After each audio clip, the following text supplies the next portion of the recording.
মার কবরের পাশে গেলে কি হবে, বাবার কবরের পাশে গেলে কি হবে। যে যুবকরা, যে বন্ধুরা, বৃদ্ধ বাবাজিরা, আমরা আজকে কবর জিয়ারতগুলি ভুলে গেছি, মা বাবার কবরের পাশে যাই না।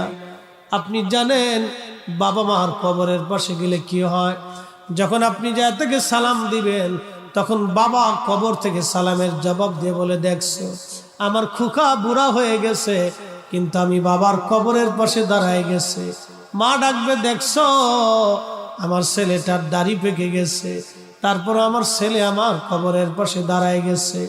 ওই সন্তানের জন্য বাবা মা তখন খুশি হতে থাকে।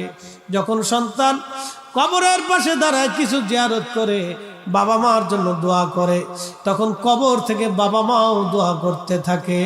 একবার জোরে বলা যাবে কি সুবহানাল্লাহ। ওই কবর থেকে তারা চিনে, তারা দেখে